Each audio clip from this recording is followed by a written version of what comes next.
Are you ready to learn the truth about how families survived in the extreme cold of the Wild West? Winters on the Great Plains brought powerful storms that could drastically lower the temperature in homes within hours. Frontier pioneers faced a harsh climate without modern, reliable central heating systems. Ordinary wooden structures quickly lost their accumulated heat under the constant pressure of strong Arctic winds.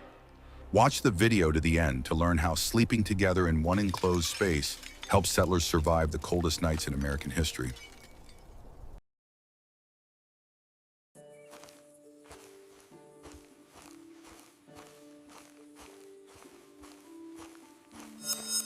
What if I told you that everything you believed about building houses in the Wild West is not true? Settlers did not always build classic log cabins from smooth logs in the first months of their arrival. Often, their initial shelters were simple dugouts built directly into the slopes of the hills on the Great Plains. This architectural form allowed the earth to be used as an affordable and reliable natural insulator. Earthen walls froze more slowly during severe winter blizzards, maintaining a stable temperature inside the room. Dense steppe sod was very often used as the main building material on the plains. Pioneers cut heavy rectangular blocks from the top layer of soil with a dense and strong root system. These blocks were laid on top of each other in a classic brickwork pattern, forming thick and reliable shelter walls. Such an earthen structure was heavy, but it excellently blocked the cold, piercing Arctic winds. Inside such houses, a higher base temperature was always maintained compared to light wooden structures. The construction of the roof required a special technical approach and careful selection of available natural materials. Rare tree trunks found by settlers along the beds of dried-up rivers were used as the main supports. Thin branches of shrubs were laid on top, which were then tightly covered with a thick layer of straw and raw earth. This multi-layered structure effectively prevented the rapid escape of air heated by the stove from the room to the outside. When laid correctly, an earthen roof could last for several years, requiring only minimal annual maintenance. Wooden buildings also had their own unique design features during this difficult historical period. The space between the logs was necessarily filled with sticky clay, mud, or dry marsh grass to prevent drafts. This laborious process of compacting the walls had to be repeated every autumn before the onset of the long cold season. Without such insulation, the wind easily penetrated the dwelling, nullifying any attempts to warm the air by the hearth. Dry clay cracked over time due to humidity fluctuations, so maintaining the integrity of the walls was a constant concern for the settlers. An important element of any winter shelter was a properly located and constructed internal hearth or metal stove. Usually, the main source of heat was placed in the center of the room for even distribution of heated air. The chimney was constructed of stones or long wooden poles, coated with a thick layer of fireproof clay. The heated stones of the chimney continued to slowly give off heat even after the fire had completely died out. This thermal inertia played a key role in maintaining a comfortable microclimate on deep winter nights. The design of houses on the frontier demonstrates the high degree of human adaptation to the harsh climatic conditions of the region. Each individual element of the building's construction was strictly subordinated to the sole purpose of maximizing heat retention. The choice of available building materials and the layout of the dwelling directly depended on the exact geographical location of the settlement. These basic architectural solutions of the pioneers laid a solid foundation for all future building traditions in this harsh land. Be sure to subscribe to our channel to regularly receive new historical facts about life in the Wild West.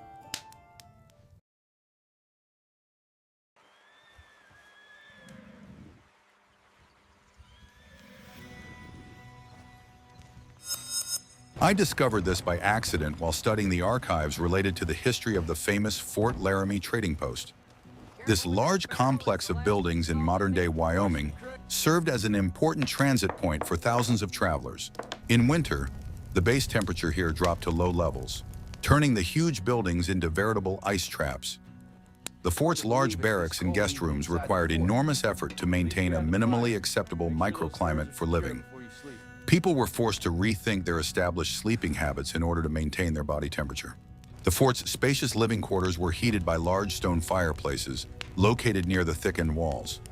However, the heat from the open fire spread extremely unevenly, quickly escaping through the high ceilings and cracks in the window frames. When the fort was super crowded during long snowstorms, people would share beds. Several people would sleep in one bed to make the most of the physiological effect of mutual warming. Bodies placed close together functioned as a single large biological heater in a cold room. Such direct heat transfer between people significantly reduced the individual energy costs of maintaining the desired body temperature. This practice was widespread and considered an absolute social norm in the harsh climatic realities of that difficult time. The placement of people on a wide bed also had its own strict spatial and physical logic. The most vulnerable members of the group were always placed in the center, where the concentration of residual heat was highest. More physically resilient people occupied the edges of the sleeping area, creating a kind of protective barrier from the cool surrounding air. This thoughtful arrangement allowed the group to maintain a stable overall temperature throughout the long, frosty night. The correct positioning of sleeping bodies played a decisive role in successfully withstanding the harsh Arctic cold. In addition to stationary beds, the free space directly on the wooden floor in front of the lit fireplaces was actively used. Layers of thick woolen rugs and additional textiles were laid on rough boards to create a soft insulating base. People lay down on these improvised warm mattresses in a tight row, covering themselves with a common heavy layer of thick woolen blankets. The heat from the heated stones of the large hearth was evenly distributed throughout the sleeping group of travelers. This method of group sleeping was often used by nomadic workers and ordinary employees of this large trading post. The strict organization of sleeping space in historic buildings, such as Fort Laramie, was dictated solely by harsh natural necessity. Every single element, from the massive shape of the bed to the number of heavy blankets, served one main purpose: survival. Could you fall asleep in a large room where water turns to ice, surrounded by unfamiliar, exhausted people? In the next chapter, you will learn how the relentless Arctic winds tested the strength of wooden house walls. Watch the video to the end to fully understand the scale of the natural climate challenge on the American frontier.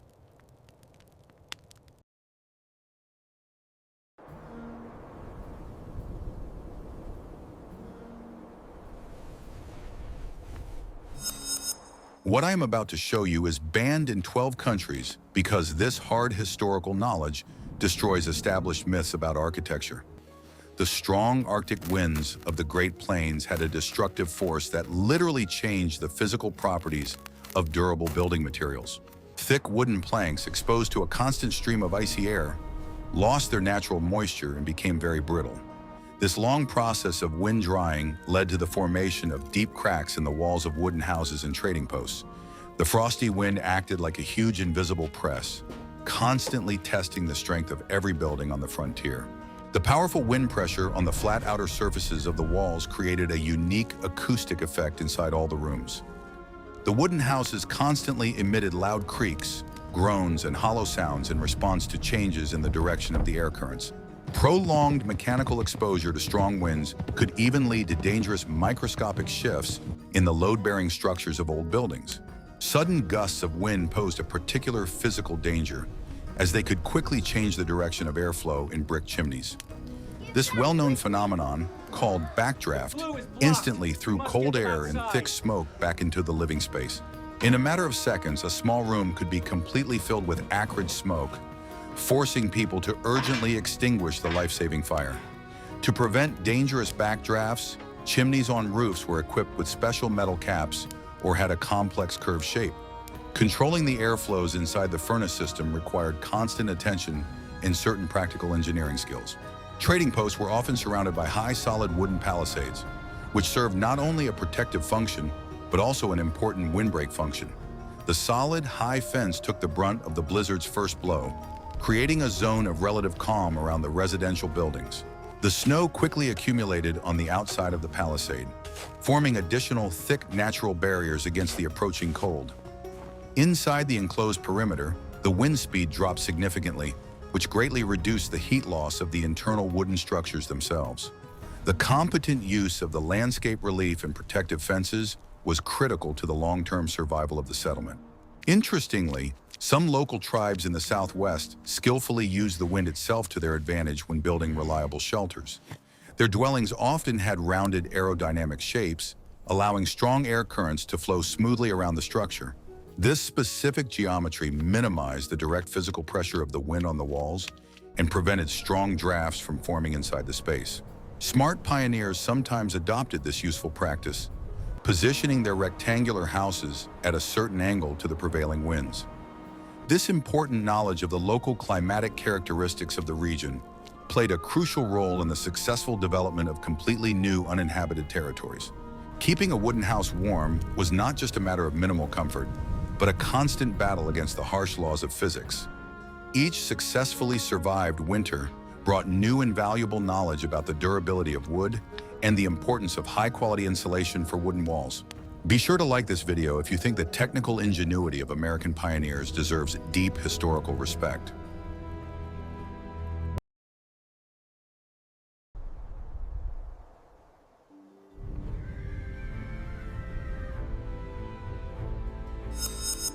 The secret that people pay thousands for lies in a proper understanding of the internal thermal dynamics of large historic buildings. Old Fort Bent, located on the long Santa Fe Trail, was a massive structure made of dense adobe bricks. This natural material had unique physical thermal properties that made it radically different from the familiar wood or ordinary stone. The heavy adobe slowly heated up during the day under the direct rays of the sun and just as slowly released the accumulated heat during the cold night hours. Thanks to this, the massive thick walls of the fort functioned as giant heat accumulators, significantly smoothing out sharp daily temperature fluctuations. During the harsh cold winters, when the fort was completely overcrowded with travelers and merchants, the large common rooms were turned into collective bedrooms. Dozens of tired people lay down on the floor in tight rows, covering themselves with long woolen fabrics and very thick carpets. The physiological heat of human bodies quickly warmed the enclosed space, compensating for the lack of quality firewood in the small corner fireplaces. The breath of many people sleeping closely together increased the overall humidity in the room, making the air seem denser and noticeably warmer. This natural biological heating was an integral part of successful winter survival on the busy and dangerous frontier trade route. The floor in the vast majority of rooms was hard-packed clay, which cooled down significantly during the long night. To completely cut off the piercing cold coming from below, people used thick, compressed layers of dry straw brought from the plains. This straw was laid out in a thick, continuous mattress around the entire perimeter of the room, creating a single insulated warm platform for sleeping. Coarse canvas fabrics were laid on top of the prickly straw to prevent the dry material from scattering throughout the clean room. This well-thought-out multi-layer floor insulation was a strict requirement for safe, warm sleep on the frozen clay floor. During severe frosts, the fort's interior wooden doors were additionally covered with heavy woolen blankets or thick skins. This dense, mobile barrier reliably covered the thin gaps between the boards and blocked cold air currents from the unheated corridors. The massive architecture of Old Fort Bend demonstrates perfect technical adaptation to local natural materials and harsh climatic challenges. Heavy adobe clay walls served as a very reliable shield against the Arctic blizzards that periodically swept across the prairies. Do you think that such raw bricks were a more effective building material than classic smooth wood? In the next chapter, you will learn how settlers diligently insulated the thin wooden walls of their lonely plains farmhouses. Read to the end to find out the answer to this question and discover new and surprising facts about life on the frontier.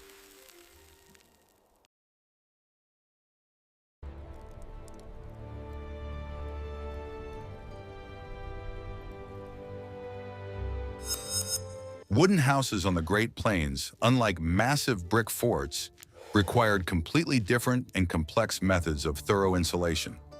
Thin wooden boards froze through very quickly, making the interior living space vulnerable to sharp drops in outside temperatures. To significantly improve the insulating properties of the walls, settlers used any available fibrous natural materials found in the surrounding area. Dry river moss, marsh grass, or even scraps of old worn-out clothing were tightly packed into the small gaps between the logs. On top of this, a thick layer of natural insulation was generously coated with thick liquid clay to ensure maximum tightness of the wooden joints. The inside walls of wooden houses were often covered with numerous thin layers of very dense, stiff paper. Old newspapers, catalogs of various goods, and ordinary wrapping paper were turned into valuable building material for insulation. The paste was always made from simple flour and water, creating a durable binding coating that did not peel off the cold boards for a long time. The multi-layered dense paper surface reliably blocked the slightest drafts and created an additional hidden air gap inside the wall structure. In some old houses, such improvised wallpaper could reach a thickness of several centimeters, reliably preserving the internal heat of the hearth. Wooden ceiling joists were the main area of valuable heat loss, as hot air always physically rose upwards. If the house had an attic, its floor was generously covered with a thick, even layer of dry earth or fine wood shavings. This heavy and dense barrier reliably retained heat inside the living space, preventing it from dissipating into the cold attic space. In small houses without attics, thick canvas was often stretched under the rafters, creating a false ceiling to retain heated air. The resulting upper air layer worked perfectly as a reliable thermal insulator during long and severe Arctic blizzards on the plains. The outer corners of a wooden log cabin were always considered the weakest points in terms of the building structure freezing. They were very often covered with additional wide vertical boards to protect the ends of the logs from direct exposure to frosty winds and snow. Some practical farmers built very tall wood piles on the cold north side of their houses, which served as massive external windbreaks. Such a thick wall of firewood absorbed the kinetic energy of the blizzard and created an additional insulating layer of massive wood right next to the outer wall. Such practical external protection also provided very easy access to the necessary fuel during periods of heavy, continuous snowfall. The chimney also required certain technical upgrades before the long and cold winter season in the Great Plains. Metal pipes were often wrapped with thick asbestos tape or coated with a thick mixture of fire clay and fine sand. This was done specifically to prevent the hot iron pipe from cooling too quickly when it came into contact with the frosty air of the open attic. The stable high temperature inside the hot chimney ensured good physical draft and prevented soot from settling on the inner walls of the structure. Good, powerful draft was critical for safely heating the entire enclosed space without the risk of carbon monoxide poisoning. Any mistakes in insulating the walls or wooden windows were severely punished by nature itself in the first months of severe winter blizzards. However, it was precisely these skills in preparing a dwelling that formed a reliable basis for safe existence in the vast uninhabited expanses of the Wild West.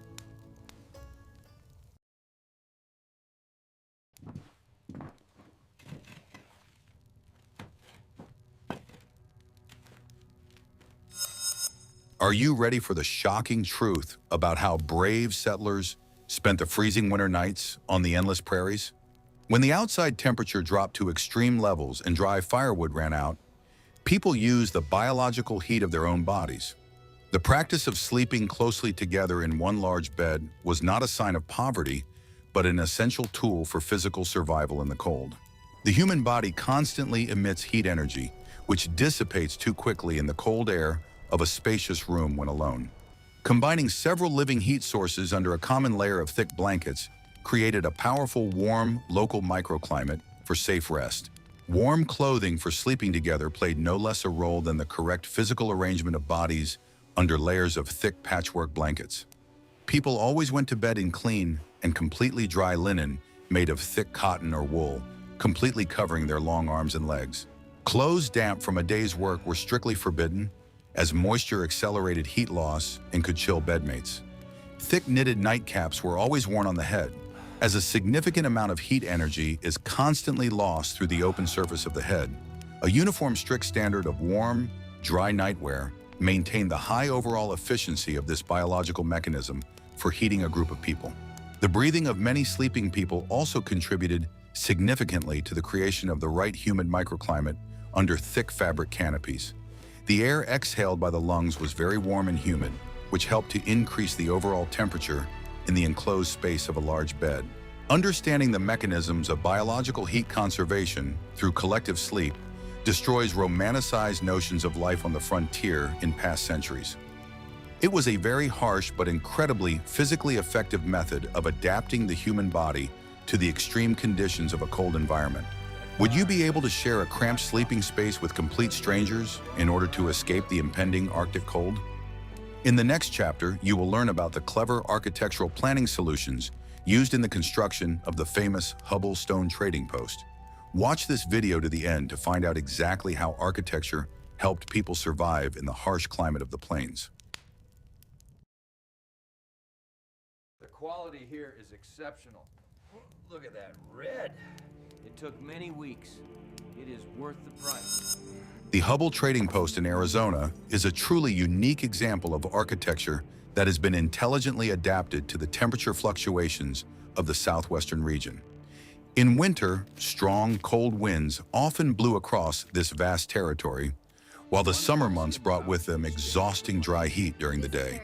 The buildings at this post were constructed of very thick stone and brick, forming an elongated rectangular complex with a protected inner courtyard.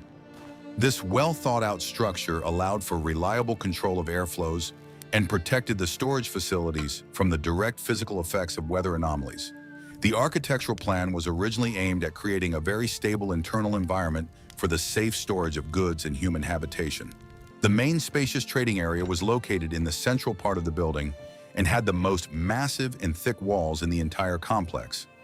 Various goods tightly packed on wooden shelves acted as additional thermal insulation, trapping the cold penetrating through the stone masonry of the facade. A large, heavy wooden counter divided the space, limiting the area where visitors could move around and significantly reducing drafts from the constantly open entrance door. In the far corner of the sales area, a fire was always kept burning in a massive cast iron stove to reliably heat the employees at this post. The location of this metal stove ensured that hot air was evenly distributed along all the important tall sales racks with goods.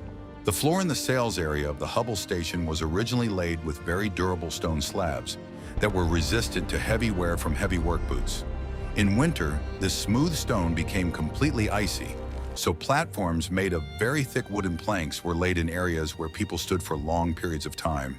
Wood had significantly lower thermal conductivity, reliably protecting the feet of the station's workers from direct contact with the deeply frozen stone base. A small empty air gap was often left under the high wooden platforms for additional hidden insulation of the lower level of the cold room. This complex combined floor structure demonstrates a very practical approach to ensuring minimum comfort without compromising the reliability of the entire stone building. The large courtyard of the trading post was actively used for the safe parking of carts and temporary accommodation of travelers during periods of severe Arctic blizzards. The high, solid walls of the complex created a very reliable barrier against gusty winds, providing a relatively calm area in the open winter air. Frozen people lit hot fires right in the center of the paved courtyard to warm themselves and melt clean snow for drinking water. The heat from the burning fires was partially reflected by the thick stone walls of the building, slightly raising the overall base temperature inside the enclosed perimeter. This area was a vital and safe haven for those who did not manage to get home in time before the heavy snowfall began. An interesting and unusual feature of the layout was the complete absence of long, straight corridors, which often served as powerful aerodynamic conduits for icy drafts. All living rooms were connected directly to each other by heavy interior doors that closed tightly, preventing the uncontrolled movement of cold air masses. Passage from the cold commercial hall to the warm living room required very quick opening and immediate closing of a single heavy wooden door. Hubble's architects deliberately avoided creating open passageways inside the residential block to minimize the inevitable domestic heat loss. Each room was a separate temperature-insulated capsule with its own strict heating regime using chopped wood. The complex planning solutions of the Hubble trading post reflect a very deep understanding of the laws of physics and the unpredictable harsh climate of the Southwest.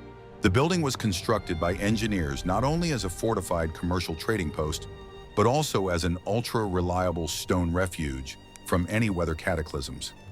Massive stone walls, very competent functional zoning, and a built-in complex heating system ensured the safe survival of people during winter storms. Studying such old historical buildings helps us understand how complex and carefully thought out everyday life was on the American frontier. Architecture served as the most important tool for protecting people from the harsh, icy environment on the border of sparsely populated wild territories.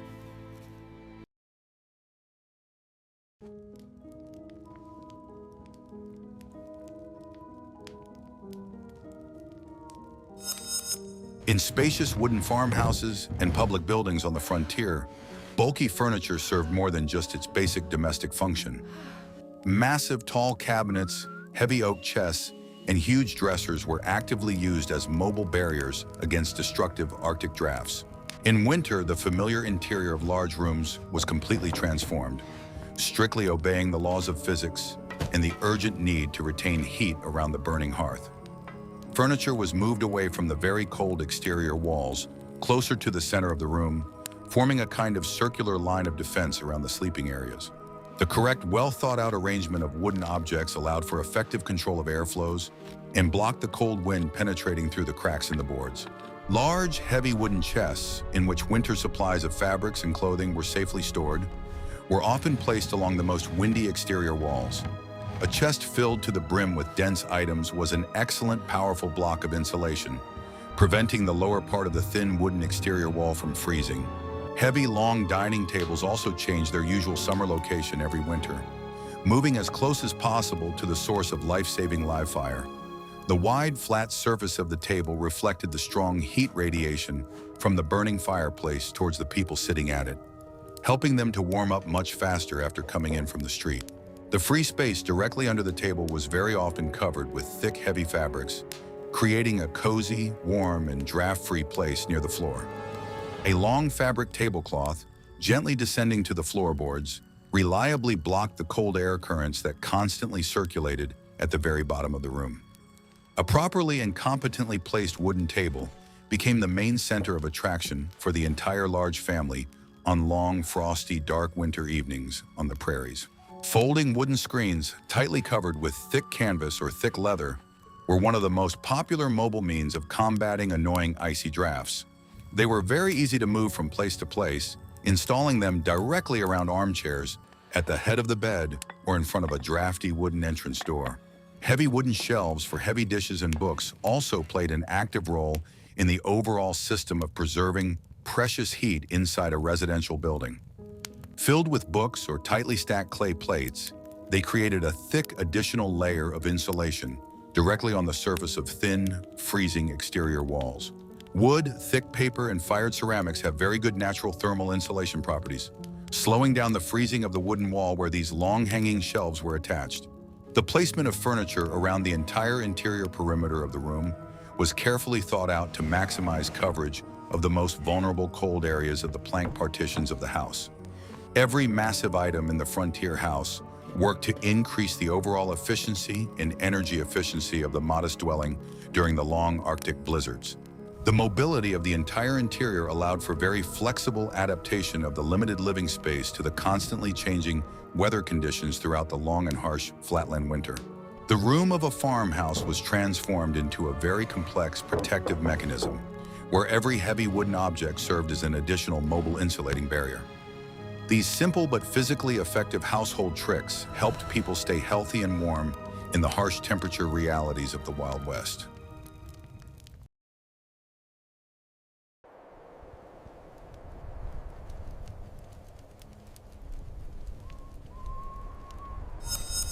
In the harsh conditions of a constant shortage of solid fuel, textiles became the main and most reliable tool for survival on frosty nights on the Great Plains.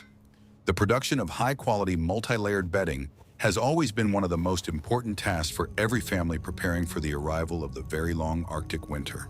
The long process of creating very warm blankets and mattresses took many months of painstaking manual work by women, using absolutely any available fabric scraps. The multi-layered heavy textile coverings created an incredibly effective system for retaining warm biological air in close proximity to the sleeping, exhausted people. Each new layer of fabric reliably added critically important degrees of warmth to the overall temperature inside the huge shared family sleeping area. A very thick and heavy mattress, sewn from durable canvas fabric and tightly stuffed with insulating plant material, always served as a reliable foundation for the winter bed. Women most often use dry corn leaves, stiff straw, or plant fluff, carefully collected during the warm and dry autumn as filling. The famous warm patchwork quilts, or quilts, perform the most important function of preserving physical warmth in the harsh frontier, rather than simply being a beautiful decoration for the sparse wooden interior. They were made from hundreds of very small scraps of old warm clothing, worn-out thick shirts, and remnants of durable fabric sewn together with strong, coarse thread. In the cold and very damp interior of a wooden house that froze through, this characteristic of natural wool fibers reliably saved people from critical hypothermia in the night frost. The rugs were very, very heavy, and their weight physically pressed the edges of the bed against the mattress, tightly and securely sealing the warm enclosed space inside. Lying under such an incredibly massive cover was hard on the chest, but this weight guaranteed that the precious heated air inside the bed would be reliably preserved. The technique of proper covering with multi-layered dense textiles resembled the construction of a very complex protective warm dome over a group of people pressed tightly together. First, the bodies were covered with very soft and thin cotton sheets, which felt pleasant against the skin and quickly absorbed the hot night sweat.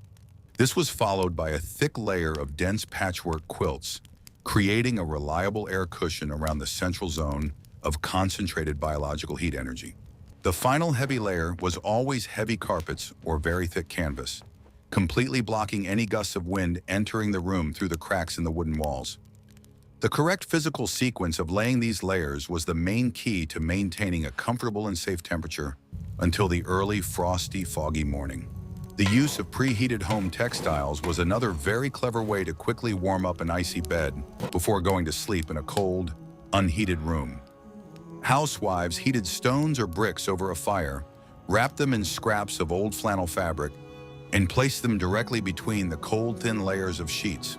The flannel slowly released the heat stored by the stones, warming the enclosed space inside the bed and making the process of falling asleep much more comfortable for all family members. The use of special long metal pans with lids for hot coals was also practiced to quickly iron cold sheets before bedtime. This preparatory procedure was especially important if a constant strong fire was not maintained in the main brick hearth of a wooden house for a long time. The development of a complex textile culture on the frontier was directly linked to the acute physical need to adapt to the harsh and unstable temperature conditions of the region. Patchwork thick blankets and dense stuffed mattresses became not just everyday items, but true symbols of the settlers' perseverance and will to survive. Each woman, sewing hundreds of small scraps of fabric by the dim light of a tallow candle, created a very reliable shield to protect her family from the Arctic cold. These heavy, multi-layered, warm structures made of thick fabric and fillers saved countless lives during the harshest and most unpredictable winters in the endless prairies. Textiles physically replaced burning firewood, reliably retaining the biological heat that the human body produced on its own during the long, dark nights.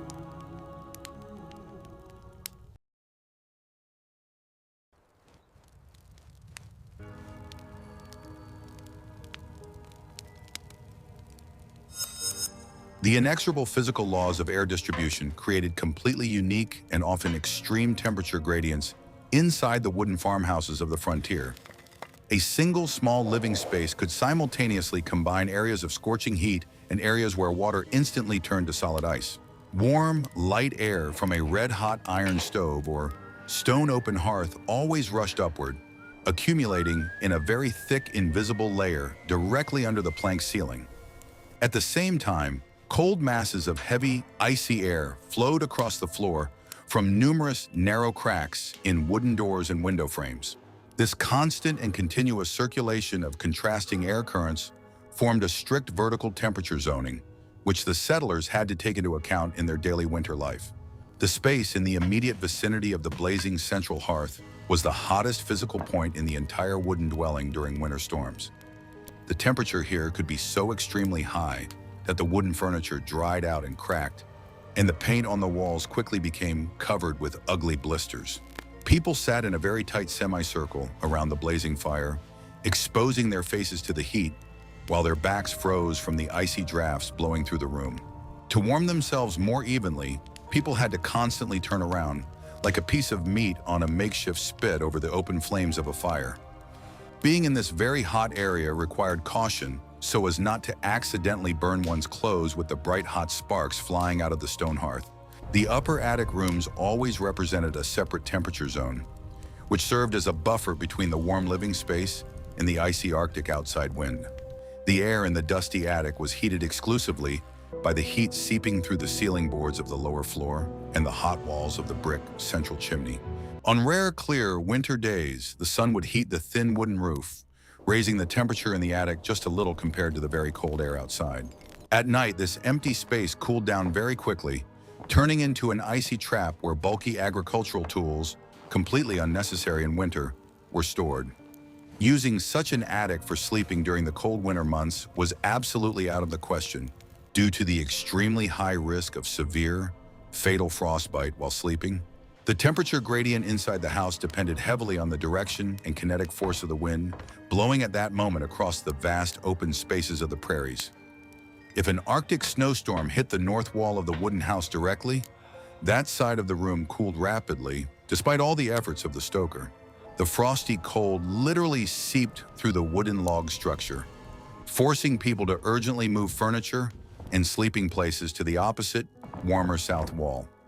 The powerful wind load could easily shift the zone of comfortable warmth to the center of the room or press it close to the wooden corner opposite the blowing wind. The settlers learned to read these changes and quickly move around their house, following the migrating, unstable patch of saving and much desired warmth. The presence of a second full floor in a farmhouse radically changed the overall distribution of warm air masses inside the entire wooden building. Heated light air rose unhindered up the open stairwell, making the upper rooms much more comfortable for sleeping during periods of severe night frosts. However, this constant process quickly drew valuable heat from the first floor, causing people below to freeze even more and use up more of their dry firewood supplies. To strictly control this natural physical draft, stairwells were often closed with heavy wooden hatches or thick, heavy curtains made of coarse woolen fabric. Regulating the airflow between the floors of the house required a clear understanding of the basic principles of thermodynamics and constant monitoring of the position of the internal wooden dampers. Interestingly, the very design of simple iron stoves greatly contributed to the creation of extreme temperature differences within a single small living space. Thin metal heated up very quickly to red hot, radiating an incredibly powerful stream of heat to the sides, but cooled just as quickly after the last load of firewood had completely burned out. Unlike massive stone fireplaces, such compact metal stoves had absolutely no thermal inertia, which was necessary to maintain a stable temperature on a deep winter night. Sudden temperature swings from unbearable heat to freezing cold within a single day were a completely normal routine for all inhabitants of the cold plains. Adapting to these temperature swings required good physical health and the ability to quickly change layers of thick clothing throughout the day. Understanding the basic principles of heat distribution inside the home was key to the competent organization of the entire winter life of the pioneers of the harsh American frontier. Proper zoning of living space according to temperature allowed for the most efficient use of extremely limited fuel resources and ensured the safety of all family members.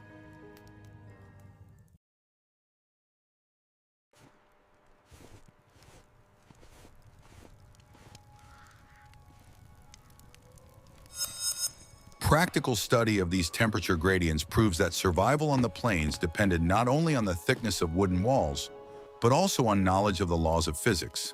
The daily routine of the settlers turned into a continuous process of strict control of airflows inside complex wooden or brick structures. The experience of past generations clearly demonstrates how fragile basic physical comfort was on the frontier of untouched wilderness during the difficult era of new territory exploration. As we can see, survival in the Wild West during Arctic storms required a high level of ingenuity and constant adaptation to the harsh laws of nature. Architectural solutions, multi-layered textiles, and the practice of collective sleeping work together to preserve human warmth in cold homes. The experience of the pioneers shows that a proper understanding of the physics of air currents was an essential skill for establishing a safe living environment. The history of the frontier is full of examples of how people combine their efforts and resources to withstand the merciless forces of nature on the vast plains. What would you like to see in the next videos? Be sure to write your ideas in the comments and don't forget to subscribe to our channel.